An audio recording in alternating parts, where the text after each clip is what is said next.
Tariff tariff tariff, यार ये नाम इतनी बार आ रहा है कि मैं तो सुनकर पक गया हूँ। मुझे पता है आप भी पक गए होंगे। देखो जब से ट्रंप आए हैं ना तब से टैरिफ ही लगा रहे हैं, और ये ट्रंप का नाम और टैरिफ का नाम इतनी बार आ चुका है कि मैं तो सुनकर थक गया हूँ। दोस्तों आप भी इसके वीडियो बहुत सारे देख रहे होंगे, काफ़ी खबरें भी आ रही होंगी, तो क्यों ना आज इसका आखिरी दिन बना लेते हैं, इससे मुक्ति पा लेते हैं। ये क्या होता है, टैरिफ क्या होता है, इसको क्यों लगाया ट्रंप ने, इसका भारत पर क्या असर पड़ेगा और वगैरह वगैरह जो कुछ होगा ना, मैं सब कुछ आज ख़त्म कर देता हूँ। और उसके बाद ये खबरें भी आती हैं तो आप इसको इग्नोर कर सकते हो। देखो सबसे पहले टैरिफ होता क्या है। देखो टैरिफ का सीधा सा मतलब होता है इम्पोर्ट ड्यूटी, यानी आयात शुल्क। एग्जाम्पल से समझते हैं, इसी का एग्जाम्पल ले लेते हैं जो अमेरिका और भारत के बीच चल रहा है। अब अमेरिका ने भारत के सामान पर 50% का टैरिफ लगा दिया। इसका मतलब जो सामान भारत से अमेरिका में बेचा जाएगा उसमें 50% का टैरिफ लगेगा, यानी 50% का टैक्स लगेगा। उसके बाद उस देश में उस सामान की एंट्री होगी और बाद में वो जगह जगह जाएगा जहाँ पे उसका ज़रूरत होगी, फैक्ट्रियों में या फिर सप्लाई के रूप में। लेकिन ये देश लगाते क्यों हैं, टैरिफ क्यों लगा देते हैं, यानी ये टैक्स क्यों लगा देते हैं। दोस्तों ये टैक्स इसलिए लगाया जाता है क्योंकि अगर ये टैक्स नहीं लगा होगा तो हम अमेरिका में या फिर हम भी टैरिफ लगाते हैं दूसरे देशों के ऊपर, तो कोई देश हमारे देश में बहुत सारा सामान भर देगा, तो हमारे जो उद्योग है उनका क्या होगा। हम अपने देश में भी कुछ बनाते हैं, अपने देश में कुछ बेचते हैं। अगर कोई दूसरा आके सामान हमारे देश में भर देगा, उसका सामान अगर सस्ता होगा सब लोग उसी का खरीद लेंगे, जैसे चाइना करता है ना। चाइना का सामान इतना सस्ता होता है, भले ही उसकी क्वालिटी अच्छी ना हो लेकिन सामान उसका सस्ता होता है, इसलिए उसको लोग ज़्यादा खरीदते हैं। तो हम अपने देश में एक टैरिफ लगा देते हैं कि अब आपका सामान जब यहाँ पे आएगा तो उसमें एक टैक्स लगेगा, और टैक्स के बाद वो सामान थोड़ा सा महंगा हो जाएगा, और फिर उससे एक प्रकार से हमारे जो घर के धंधे होते हैं, उद्योग होते हैं, उनको एक प्रकार संरक्षण मिल जाता है कि उनके सामान सस्ते हो जाएं और हमारे भारत का उद्योग अच्छे से काम करे। इसलिए लोग टैरिफ लगा देते हैं। लेकिन ये टैरिफ चर्चा में क्या आ गया जो अमेरिका ने लगाया, कि ये अमेरिका ने कुछ ज़्यादा ही लगा दिया। 50% टैरिफ बहुत होता है, इतना नहीं लगाना चाहिए था। पहले 25% था, उसके बाद फिर से 25% और ऐड कर दिया तो 50% हो गया। दोबारा वाला 25% इसलिए ऐड किया अमेरिका ने कि उसने कहा कि तुम कुछ रशिया से सामान खरीदते हो, रूस से, और मैंने तो रूस के ऊपर बैन लगा रखा है क्योंकि रूस यूक्रेन के ऊपर हमला कर रहा है, उससे काफ़ी नुकसान हो रहा है, जान माल का नुकसान हो रहा है, इसलिए रूस के ऊपर प्रतिबंध अमेरिका ने लगा दिए।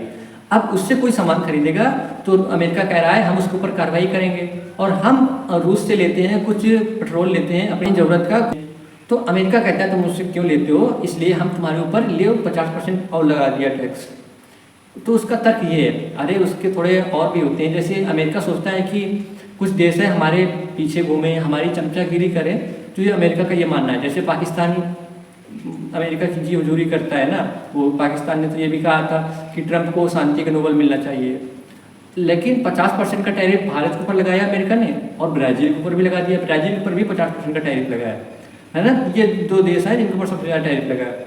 लेकिन अब इसका प्रभाव क्या पड़ेगा, अब इसका प्रभाव ये पड़ेगा कि भारत के सामान अब अमेरिका में महंगे बिकेंगे, इसलिए लोग अमेरिका के लोग उसको खरीदेंगे ही नहीं, तो भारत का थोड़ा सा नुकसान हो जाएगा। लेकिन भारत के इसमें कुछ फ़ायदा भी है कि अब हम अपने उद्योगों को मजबूत करेंगे, अपनी और एक नया बाजार तलाशेंगे, तो वहाँ पे बेचेंगे, कुछ हमारे देश में कंज्यूम होगा। ये हम एक प्रकार से ढूंढ सकते हैं, एक नया बाजार ढूंढ सकते हैं, एक अवसर मिला है हमें ढूंढने का। और अमेरिका में अब चीज़ों की कमी हो जाएगी क्योंकि वहाँ पर महंगा हो जाएगा, तो जो भारत से वहाँ पे जाता था, चमड़ा जाता था, कुछ आभूषण जाते थे, ज्वेलरी के सामान जाते थे, वहाँ पे वो महंगा हो जाएगा। तो अमेरिका के लिए भी थोड़ी मुश्किलें हैं इसमें, ये सब चीज़ें हैं। और बाकी अगर कुछ लोग ये भी कहते हैं कि अब अमेरिका क्या दुश्मन हो गया भारत का, तो ऐसा बिल्कुल नहीं है। दुश्मन कभी कोई देश नहीं होता है, खासकर अगर उन पर कोई सैन्य कार्रवाई ना हो तब तक कोई दुश्मन किसी को नहीं कहना चाहिए, क्योंकि किसी क्षेत्र में सहयोग चल रहा है तो किसी क्षेत्र में सहयोग नहीं हो रहा है। अमेरिका के साथ भी कई क्षेत्रों में सहयोग हो रहा है, अभी भी डिफेंस के क्षेत्र में, स्पेस के क्षेत्र में, और हेल्थ के क्षेत्र में, एजुकेशन के क्षेत्र में अमेरिका से काफ़ी सहयोग चलता है इस मामले में। तो दुश्मन नहीं कहना चाहिए, जैसे अभी चीन को दुश्मन कह रहे थे, लेकिन अब हम देखेंगे कि भारत चीन के साथ नज़दीकियाँ बढ़ा रहा है, और रूस के साथ भी नज़दीकियाँ पहले से थी तो उसके साथ भी नज़दीकियाँ बढ़ाएंगी। दरअसल ये अंतर्राष्ट्रीय संबंध अपने हितों के अनुरूप ही चलते हैं, और इसमें कोई किसी का यहाँ पे नहीं होता है कि कोई हमारा दोस्त है तो हम उसके लिए भले ही हमारा नुकसान हो जाए तो हम उसके लिए कुछ करते रहेंगे, ऐसा कुछ नहीं है। अपना फ़ायदा देखा जाता है यहाँ पे, जहाँ पे फ़ायदा हो रहा है वहीं पे बात की जाती है। तो ये सब चल रहा है। और अगर ऐसी खबरें आ रही हैं बहुत ज़्यादा टैरिफ टैरिफ, तो उसमें अब कोई बहुत ज़्यादा ध्यान देने की ज़रूरत नहीं है। हाँ, एक ट्रेड डील ज़रूर साइन होनी थी अमेरिका के साथ, जो अभी नहीं हो पा रही है, और क्योंकि उसमें भारतीय किसानों के हित जुड़े हुए थे। अमेरिका से अगर कोई चीज़ें आती हैं भारत में, अमेरिका कहता है कि आप हमारे डेयरी प्रोडक्ट को अपने देश में बेचिए, यानी अमेरिका से भारत आए। हमारे देश में खुद इतना बड़ा डेयरी प्रोडक्ट है, और अमेरिका की के जो मवेशी होते हैं, जैसे गाय होती है, वो गाय को मांस वगैरह खिलाते रहते हैं। तो हमारे देशों में इनको नेगलेक्ट किया जा सकता है। हमारे देशों में ऐसा दूध शायद लोग कंज्यूम ना करें, क्योंकि चीज़ें धर्म से जुड़ी होती हैं। दूध का लोग पूजा में करते हैं उपयोग, और वहाँ के लोग गाय को मांस खिलाते हैं, क्योंकि वहाँ पे सिर्फ गाय का प्रयोग डेयरी के लिए नहीं बल्कि मांस बाद में मांस उद्योग के लिए भी किया जाता है। इसलिए वहाँ पे सब ऐसी चीज़ें चलती रहती हैं। और अमेरिका कहता है आप हमारे यहाँ से मक्का लीजिए, तो मक्का से भी भारतीय किसानों का नुकसान हो सकता है। तो भारत भी अपने हित को देखते हुए ट्रेड डील अभी साइन नहीं कर रहा है, उसमें बात चल रही है।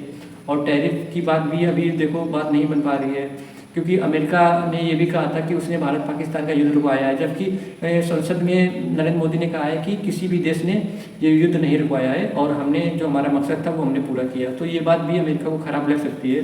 तो यहाँ पर ये सब बातें चल रही हैं, और मुझे लगता है और इसमें एक कदम होना चाहिए कि भारत को अब कोई नया बाजार तलाशना चाहिए, और चीन के साथ संबंध अच्छे हो तो ज़्यादा अच्छा है। ये जो सैन्य कार्रवाई चीन के साथ होती रहती है, झड़पें होती रहती हैं, इनको सबसे पहले कम होना चाहिए। इस पर अगर एक अच्छी बात बन जाए और एक सीमा अच्छे से खींच ली जाए, तो चीन एक हमारा बहुत ही अच्छा मित्र हो सकता है। उसके साथ हमारे संबंध अगर अच्छे हो जाएं तो व्यापार भी अच्छा हो सकता है। वैसे भी व्यापार के मामले में अमेरिका के बाद चीन दूसरे नंबर पर आता है। तो चीन के साथ व्यापार अच्छे हो जाए, रूस के साथ अच्छे हो जाए, तो भारत को इससे काफ़ी फ़ायदा मिलेगा, और अमेरिका पर निर्भरता कम होगी। जो अमेरिका बीच बीच में करवटें बदलता रहता है, कभी ये कभी वो, तो उससे मुक्ति मिल सकती है।